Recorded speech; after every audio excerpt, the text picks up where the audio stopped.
大家好，我是议员。各位也知道新的工兵统帅即将要出现了。在官方公布了统帅定位之后，其实有不少玩家感到蛮意外的。亚速巴尼巴工兵工程技能，海尔曼皮工兵通用辅助，虽然还不能确定海尔曼皮到底是不是重击伤害统帅，不过我发布了影片之后，看到有不少的玩家觉得重击伤害这个应该只有步兵专属有而已。我不觉得只有步兵专属有而已，其他的兵种应该也是会出现的，但是对于工兵来说，它的概率应该会比较低一点。今天我们来分析一下这三大兵种官方是以什么概念来去设计他们的，还有之后统帅会有怎样的设计走向。先从我最熟悉的骑兵开始讲起。官方设定骑兵的优势，跑速快，放技能快，输出高，培养成本低。说实话，骑兵是真的很适合拿去野战的，跑得快，打得又快。对于一些喜欢拉扯的玩家来说更加友善，出去打一个技能之后马上拉回去，对方都还没有放技能。但骑兵的问题也就在于他野战表现的还不错，但是集结跟驻防那边不一定表现得很好。虽然现在已经出现了2个驻防骑兵统帅，但是比较起其他兵种呢，依然还是表现得不够好。相较之下，其实步兵的驻防体系会更加完整一点，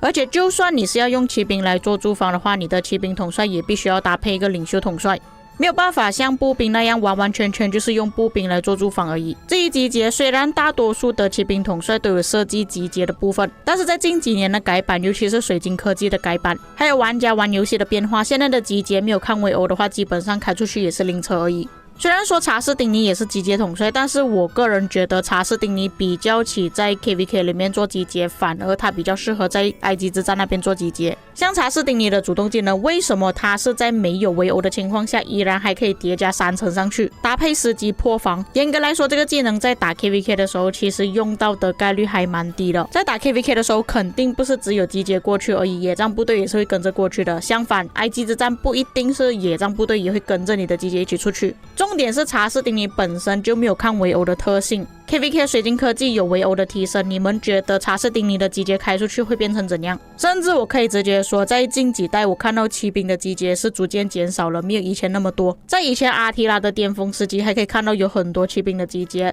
到了后来司机搭配阿提拉这个组合出现，还是有骑兵集结。把阿提拉移除掉之后，查士丁尼搭配司机的集结逐渐减少了。你们可以看这个骑兵的列表，严格来说，从孔雀那个时代，也就是第4代开始，基本上骑兵的集结就慢慢变少了，就连项羽开出去的集结也不多。司机是因为阿提拉而比较多，而且根据官方的顺序，接下来要出的新骑兵统帅应该会回去驻防。我觉得集结的部分应该会交给工兵或者是步兵处理了，骑兵集结可能只能专注在埃及之战或者是联赛使用。当然我相信其他的王国还是一样有用骑兵的集结，但是我的角度是以先锋王国那边作为考量。说实话，在先锋王国看到骑兵集结是真的很少了。假设官方设计第9代骑兵是驻防的话，我个人是还蛮期待的。不过我玩了骑兵这么久，说实话官方在设计骑兵野战方面是真的设计还不错，但是对于集结驻防是真的一般般而已。接下来到步兵，步兵我相信最多玩家投诉的就是萨尔宫。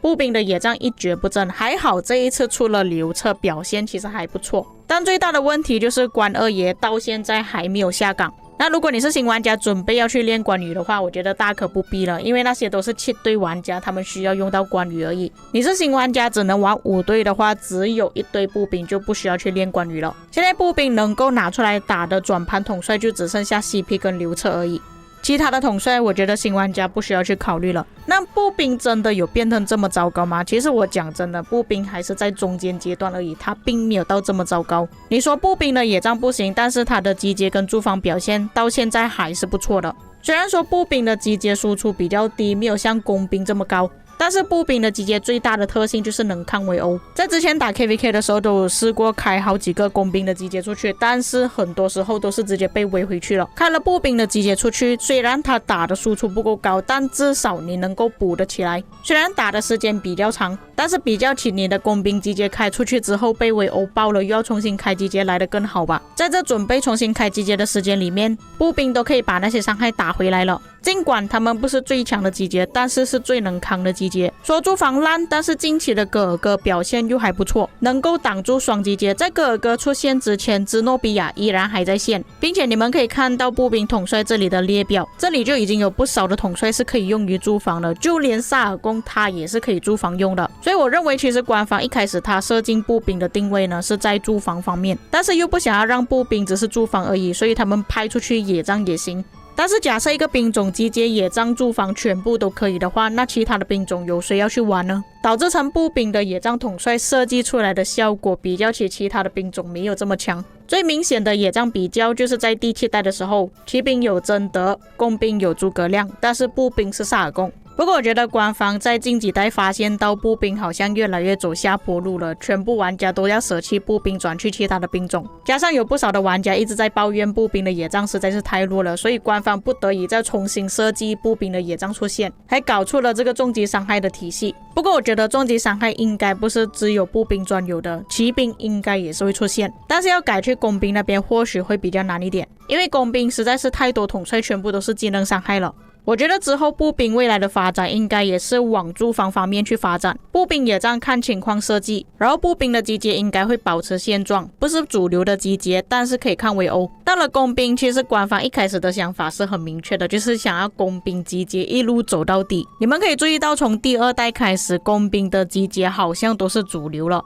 就算到了今天有不少的其他统帅出现了，还是用亨利、诸葛亮集结。在那之前，金闪闪、尼布、拉美西斯、爱德华全部都拿来开集结，但是也因为官方一路走到底全部都是集结的关系，就变成工兵很少人拿去野战。那我个人觉得一开始其实官方工兵的设计有一点设计错了，其实工兵就应该设计远程，类似像万龙觉醒的远程，但是我个人觉得官方可能在一开始出万国觉醒的时候还没有研发出远程攻击，所以当时候就设计出像李成桂这样子有大范围圆形 AOE 来替代掉远程。就算是没有 AOE 的情况下，官方也会把一些集结统帅加很多的伤害上去，但是大范围 AOE 有一个缺点，就是一直以来都没有跑速加成，就像李成桂跟诸葛亮，所以官方在这一点拿捏上面还是保持比较平衡了。我个人觉得工兵的定位是最稳定的，它永远都是集结的，只是官方意识到工兵的集结实在是太多了，所以慢慢搬回去野战，才可以看到有一些能用的野战统帅全部在转盘上面了，让一些一般的平民玩家可以有机会去玩工兵。近期也是要出现海尔曼了嘛，我个人觉得海尔曼应该不会让我们失望的，毕竟它是巅峰时期，假设它设计的很烂的话，那何必要出一个巅峰时期呢？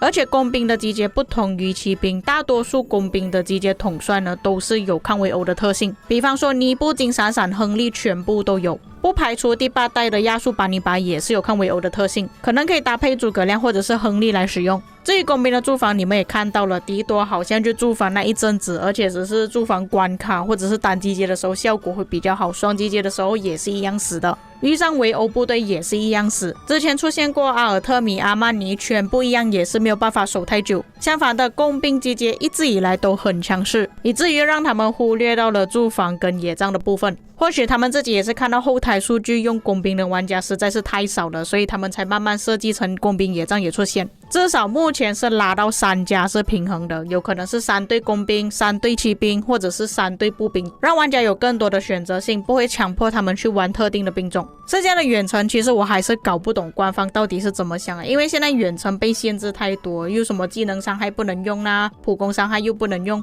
皮肤争议、铭文军器有些都不能用，还有限制远程的行动，所以我觉得远程这边要搞起来是真的很难。至于领袖方面，官方已经讲了，他们之后的定位都会在驻防，也不需要去猜领袖之后会有什么方向了。这里就问一下观众，你们对于未来兵种的发展有什么想法呢？又或者是你们有什么东西想要补充的话，可以在评论区给我知道。以上就是本期内容，我们下个影片再见。